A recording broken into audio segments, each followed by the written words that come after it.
the small stuff that you don't get a lot of practice on, and be ready for the opportunity, man. But it's not the easiest turnaround having to play 4 days later in another city, but it's going to be a fun one, man. I'm excited, man. Thursday, Thanksgiving, Turkey Bowl game, man. I've been sitting at home watching these games my entire life, and now I get a chance to go out there and play for some turkey after it, and against a great team, man. What a great challenge. Are you going to be able to see into the Post Malone halftime show? Post Malone's doing a Thanksgiving halftime show. Nice, man. Shout out to Post. I don't know why I'm asking you. You're not going to see a fucking second of it, but I might see like the tail end of it from like the tunnel as we're getting ready to go back out there. But for the most part, I'll be trying to figure out how to attack them on the second half. It was My Cause, My Cleats this week. Do you want to give a shout out to Operation Breakthrough? Yeah, shout out to Jeremiah, everyone over at Operation Breakthrough in the Ignition Lab for putting these things together. I saw they used a little bit of the 3D printing and for some of the tags on the laces, and they were using Nice. they were using paint on the actual creation of the cleat. Giving a big shout out to the Ignition Lab and what it means to them and everything. And on top of that, they gave me a book bag that the cleats came in. Yeah. And everybody at the Ignition Lab signed it, and it's pretty cool, man. I'm going to have to put that up here and showcase it. Obviously, they're still up at the facility, or I'd show you guys, but I'm an idiot. But thank you guys for showing some love for My Cause, My Cleats. And I was going to wear them throughout the game, but they were so cool, and the paint started chipping a little early in warm-up, so I switched them up before the actual game. Operation Breakthrough is one of the most special things Kansas City has. I think it's awesome what they do, everything over there for not just the kids, but the community. And to highlight it is a great job, Trav. Well done. And well done to everyone who made those cleats. And so cool. Very cool. Thank you to our presenting sponsor, Adobe Acrobat Studio. When playing in a high-pressure game, no matter the score, the most important thing is time. Like when the clock resets and suddenly you have a few extra seconds to strategize your next play that can lead to the big win. Ooh. Adobe knows that extra time can be a game changer, which is why they created an all-new Adobe Acrobat Studio.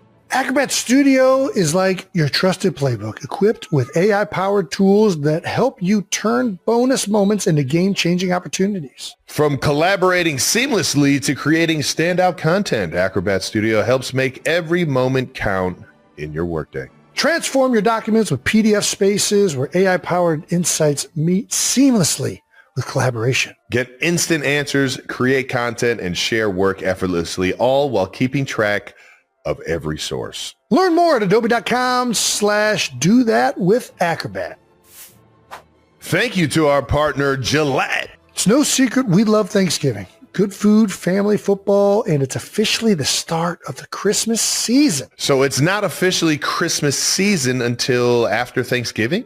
Christmas before Thanksgiving? Are you crazy? Everyone knows Black Friday is officially the day to get the tree up, put some lights up on the house, and start your Christmas shopping. Zero chance Jason Kelce starts his shopping this early, though, but 92%ers. Zero.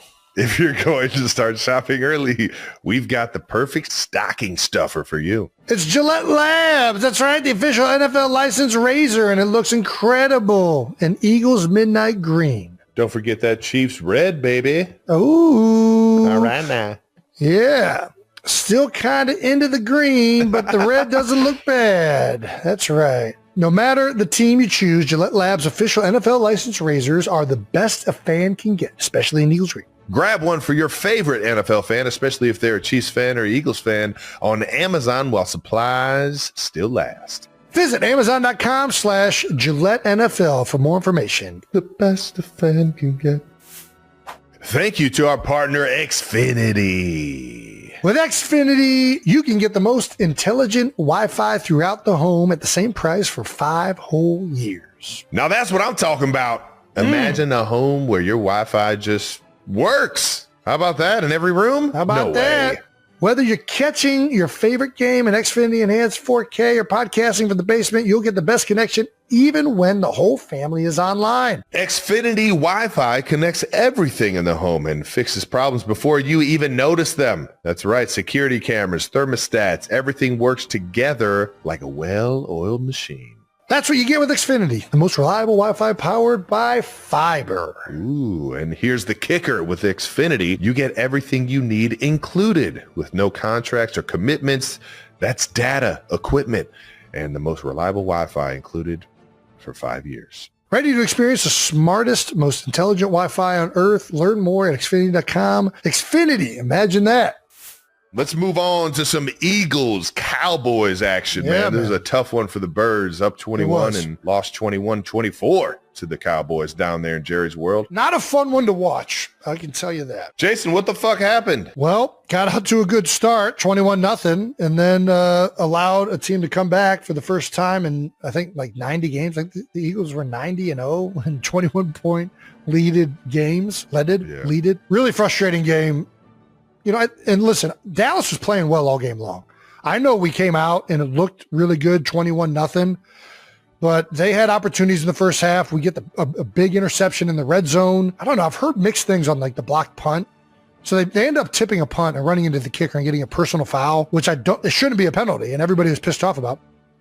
But then somebody said, I saw it somewhere in the internet, that somebody said that he hit the punter in the head.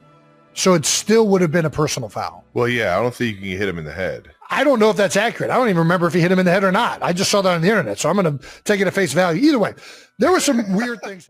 We were doing a good job of keeping him out of the end zone in the first half, and they eventually got going, especially once our secondary got banged up, right? Yeah. But yeah, man, you get up to a 21-point lead, you can't allow somebody to crawl back like that, right? Like, especially as an offense, like all you got to do is just run the ball, maintain like time of possession, like don't give them an opportunity. Easier said than done. Yeah, the defense is kicking themselves too, but against the Cowboys with that kind of high-powered offense, you got to seal that deal on offense, in my opinion. And I know everybody, it's very fashionable right now to blame Kevin Patullo and the play calling. The passing game felt like it was pretty good in this one. AJ had 8 catches for 110. Dude, they came out and guys are moving across the ball. I don't pay attention to half this stuff, but the first touchdown, AJ catches it in a seam or a post or whatever the fuck that route's called, and it looked pretty damn good. So I thought that the passing game and some of that stuff felt like it was working, and guys were open when I watched the tape. You didn't get into passing concepts over your 13-year career? Here's what I don't know. So this is what, on the AJ route, he beats him inside and he kind of bends it towards the post. I don't know if he's running like a seam and the ball just kind of carries him in there, or if it was like a true like post. All right, nice. So that's where I'm like George Kittle. I did a play with Brock Purdy where he's attached on the line and he just outruns the linebacker to the front pile right? Yeah. It's not a corner. It looks like a fade, but like he's all the way attached. Like, is that a fade from an attached position? I don't know what the fuck you call that route. I know what I'm talking about, but I don't know what the name of it is. Do you know what I'm talking about? Like you just run straight to the pylon. I thought I was following you. I don't know which play it was. So 2x2, double right, double wing right. Yep. In your terminology. Was he looking over his right shoulder or inside shoulder? Inside shoulder. So he just is attached. Oh, it's a fade. Brock Purdy checks the play, right? Because he knows he's got the matchup with George and the linebacker one-on-one. And he... Inside fade, yeah. He just releases kind of up into him and then just fades to the pylon, and it's right over the inside shoulder. Dude, you know ball. You're a ball knower. You know ball. You just got to trust it. I'm like, that looks like a fade, but I don't know what the fuck that's called. You're knowing ball skills. You're going to trust your inner Swami and just, perfect. Just send it. Inside fade, baby. But can you run a fade? You can run to me, I've always thought a fade was like an outside route. You can run a fade from anywhere? Anywhere. Inside fade, yeah. Good to know. All right, perfect. Anyways, back to this game. The passing game, I felt like guys were open and it looked good. The thing that is really hurting this offense right now is the run game, right? It has not been clicking for the majority of the year. It's multifaceted. The offensive line has been banged up. There's been guys in and out. Lane Johnson is now out of the lineup again for a second time, and hopefully we'll get him back for when it really starts meaning a lot. Yeah. Landon Dickerson got banged up earlier in the year. Cam Jurgens has been in and out of the lineup. It's been hard to build cohesion as a unit. A lot of this, I think, will get solved if they can stop it with the penalty. If they eliminate penalties, and we can all be more on the same page. And I think right now, it's really hard to do that when there are guys in and out of that lineup as frequently as they have been. I know that they are frustrated. I can imagine that. I know Landon Dickerson said post-game, and he kind of tried to clarify it a little bit, I think, on Tuesday. But after the game, he made a comment about Dallas playing more of a 5 down front than they were expecting. Yeah, they were in the penny front for a while. But they had done it the previous 2 weeks. And listen, this happens. You come into a game, you're expecting a defense to play you a certain way, and that's kind of what you prepare most for. And then all of a sudden they might do something different.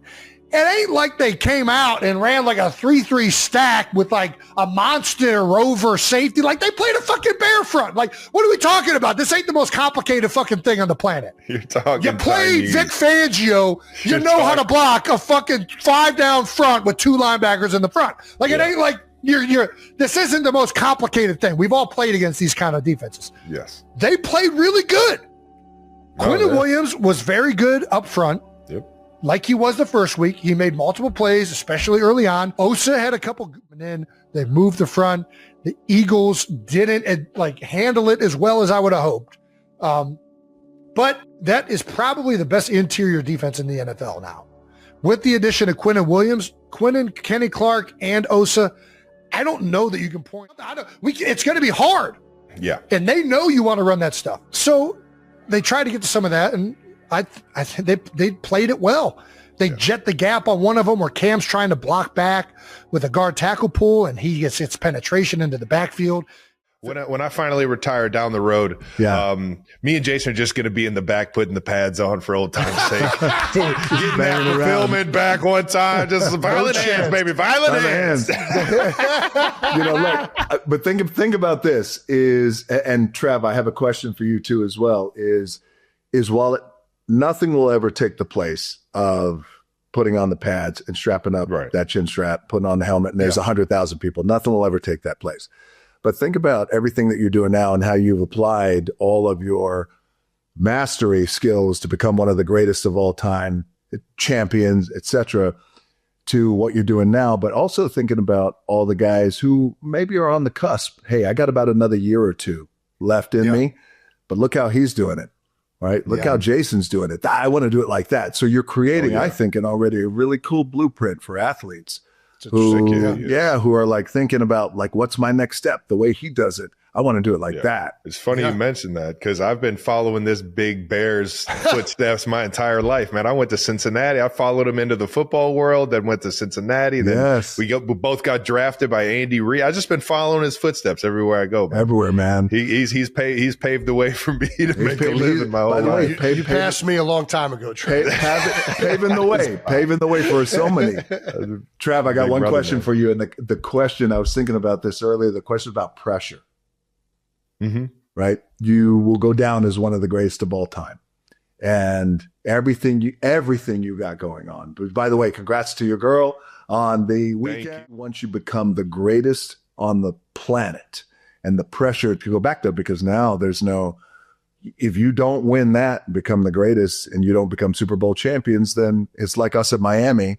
If we didn't win the national championship, all right, that's our season's a failure, really. It doesn't matter what our record is. How do you handle that kind of pressure? Because you have the pressure of a pro athlete, which is fucking insane. But then the pressure of being in the spotlight, in another kind of spotlight that's so big. Is there a thing? Did you notice a shift? Did you feel a shift? I definitely noticed a shift, but I'm not going to lie, man. I've been so blessed, so fortunate. Mm-hmm. My love for this game and my attention to detail and the scrutiny I have on myself has been more pressure than anybody could put on me. And I've just always loved to find that answer, find the reason why I'm not having success, find the reason why I lost on this rep.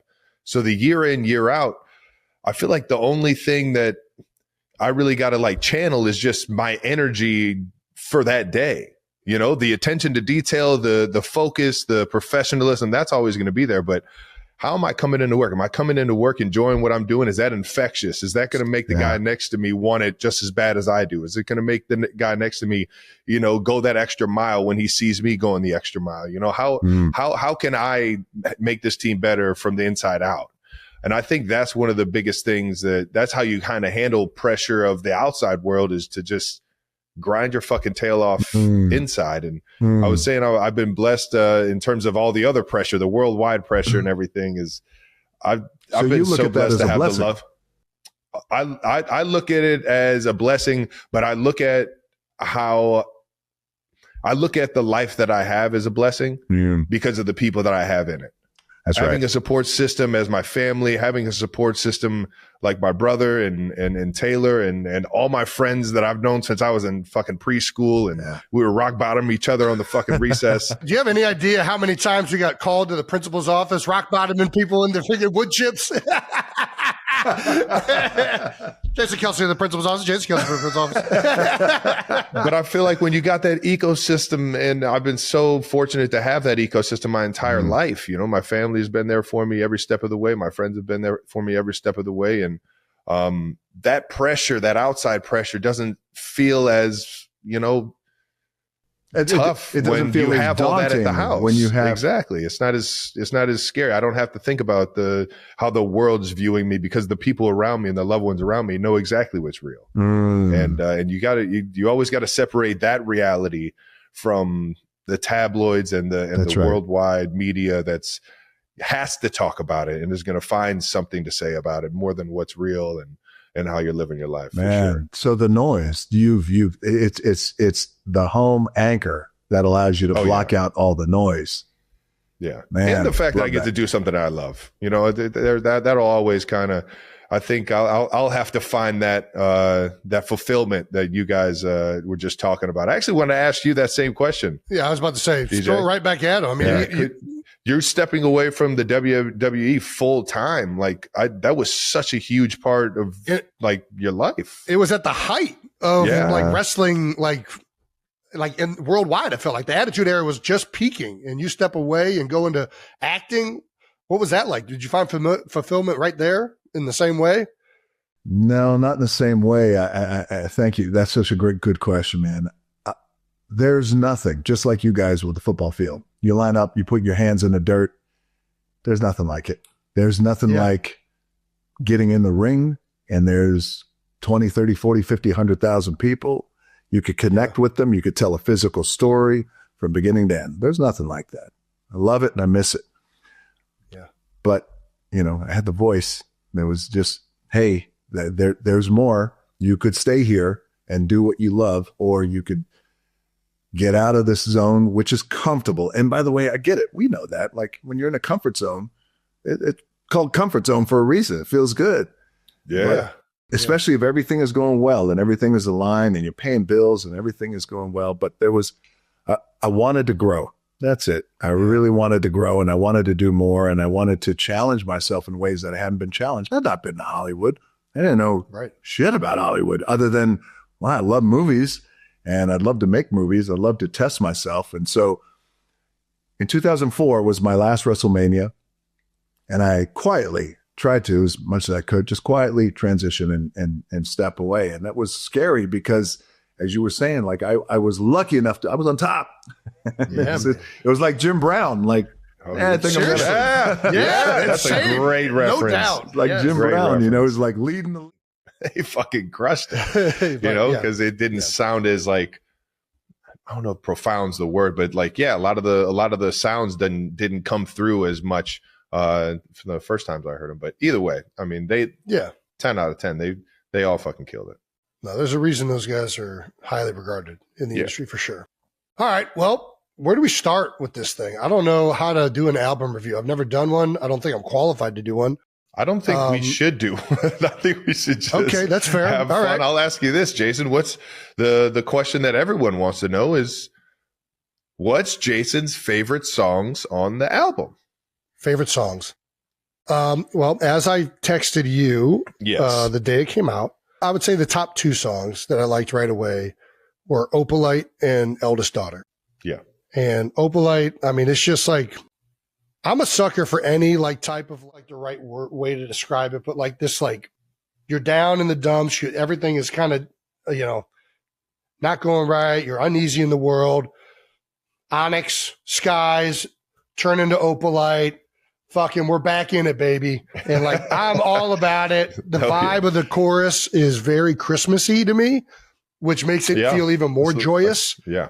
I just like love the chorus is just such a catchy, like freaking groove. It's just a fun bop, man. Love that song. Love that song so much. Eldest Daughter, I'm a sucker for a ballad.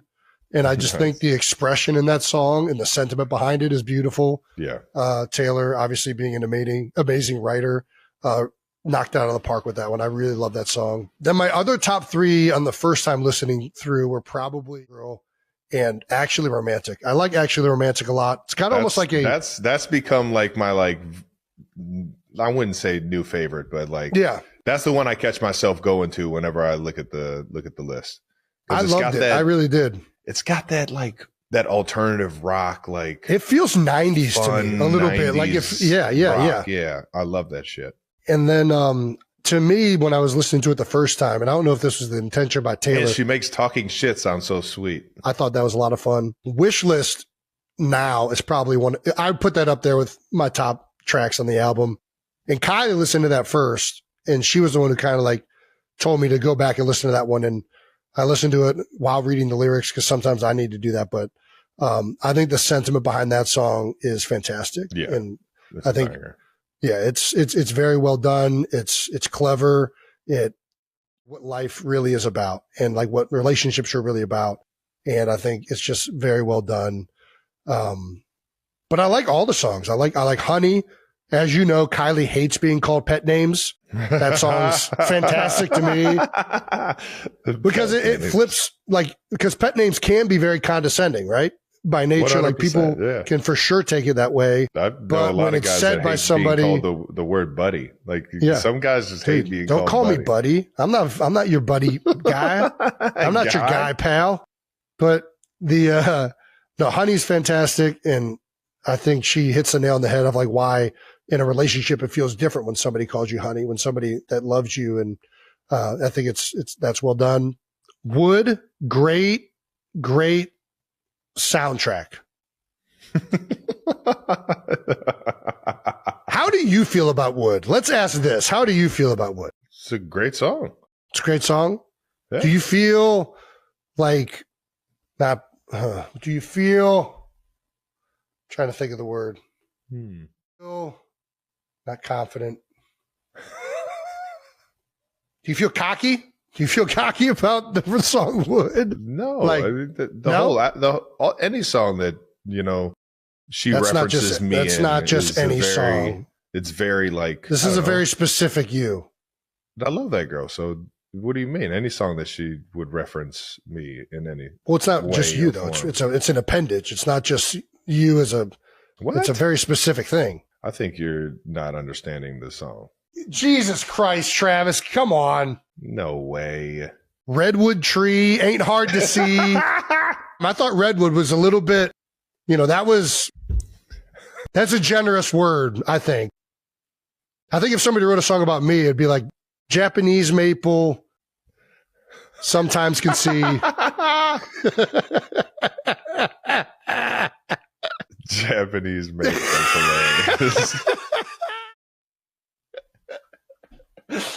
That song's great though. The freaking the beat to that song is fantastic, and that's right up my alley. So well done. I think it's a great song. What other ones really caught? Canceled. Canceled was one that initially when I listened to it, I don't like a lot of like ominous sounds typically, and that's kind of got like that kind of tone to it, right? It's like almost like a Reputation. Freaking, we're in like the Serpent era type deal going on. Yeah. But I think it's fucking awesome. Like pushing back on the concept of like cancel culture. Yeah. The way the internet like Fuck 'em. hyper fucking like analyzes people that they don't even know and all this other shit. And like how you really find out who your true friends are. Canceled feels to me very similar to a football team in a lot of regards, where like when you're winning, everybody's friend. It's the best thing in the world, but you really find out a lot, and you find out more about teammates and people when the losing starts, when shit isn't going well. And then people's true intentions and nature really comes out. And I feel like there's a lot of carryover into that song and to what she's talking about specifically. So I really love that song as well.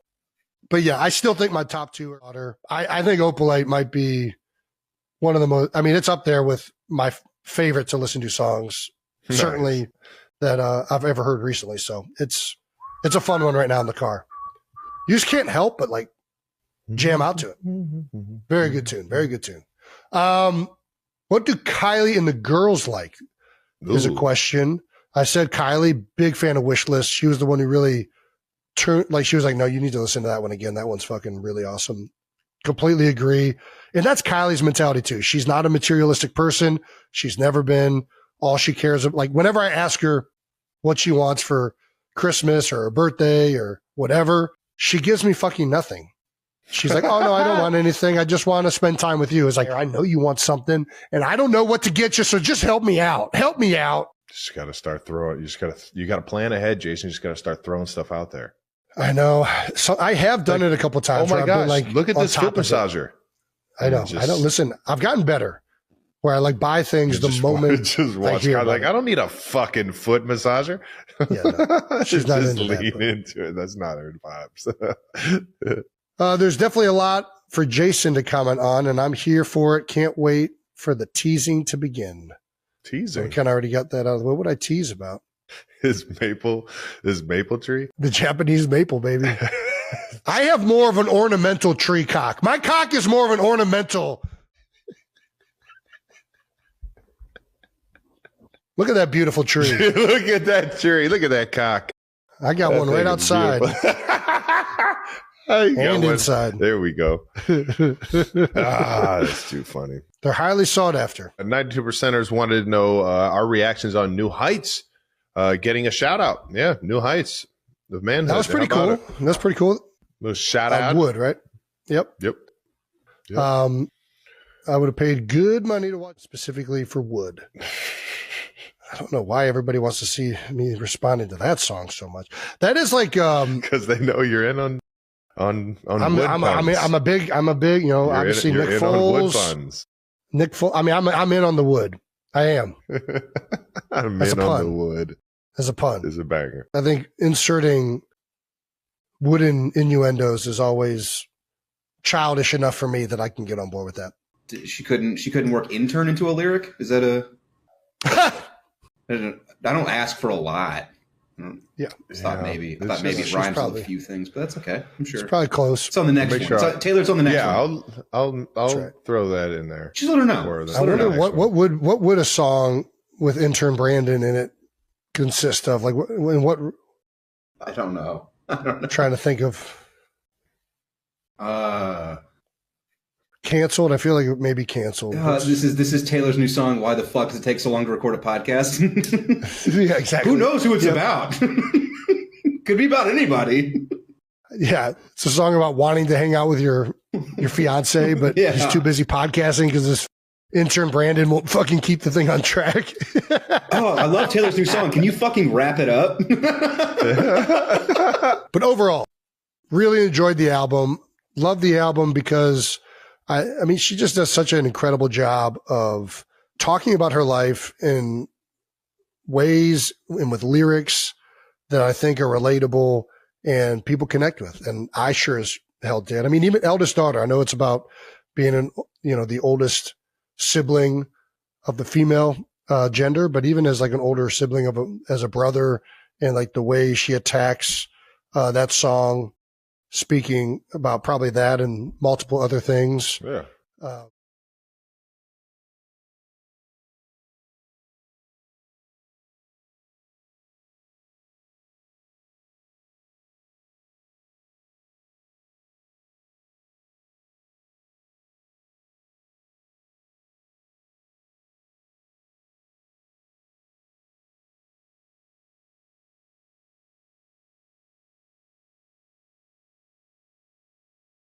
Jason Kelce has recently opened up with new details about his first ever interview with Taylor Swift on the New Heights podcast, which took place just before Travis Kelce popped a question to her. The world was watching as the Kelce brothers managed to score the chart-topping superstar as a guest back in August, a moment that sent shockwaves across the internet when Swift used the platform to announce her latest record, The Life of Showgirl. The anticipation was at its peak, and shortly after the podcast wrapped up, it came out that Travis was planning his proposal, heightening the excitement among fans who have been eagerly awaiting any news about their wedding plans ever since. The New Heights podcast had already hosted celebrities from every corner of sports and entertainment, drawing guests like Caitlin Clark and Leonardo DiCaprio. But Jason admitted that having Taylor Swift on the show brought a whole new level of attention and scrutiny. Despite the pressure, Jason managed to charm both Swift and the audience with a particularly enthusiastic introduction. He ran through some of her greatest career moments and then screamed her name with such gusto that Taylor couldn't help but laugh and thank him for screaming for nearly a full minute. This moment set the tone for a relaxed, fun interview, and Jason was quick to give credit to the production team for making the whole thing run so smoothly, saying, "We have a great editing team. They're very good." Aaron Andrews, one of Swift's friends, praised Jason for his interview skills, telling him he crushed it, even though Jason insisted he wasn't much of an interviewer, often stumbling over his words and feeling out of his depth. He humbly said that anybody could have done a good job interviewing Taylor. But there's no doubt the episode was a massive hit, racking up an astonishing 24 million views on YouTube within just 3 months. If you're enjoying these behind-the-scenes stories, make sure to subscribe for more exclusive moments and updates. As the episode continued to capture attention, Swift was spotted at Arrowhead Stadium, cheering on Travis and the Kansas City Chiefs as they secured a narrow 23-20 win against the Indianapolis Colts. Her presence in the stands became a talking point, with fans and commentators alike noting the star power she brought to the game day atmosphere. However, the holiday plans for Swift and Travis had to be put on hold, as the Chiefs prepared to travel to Dallas for a crucial Thanksgiving game against the Cowboys, a must-win for both teams as the Chiefs stood at 6-5 and the Cowboys at 5-1, both fighting to keep their playoff hopes alive.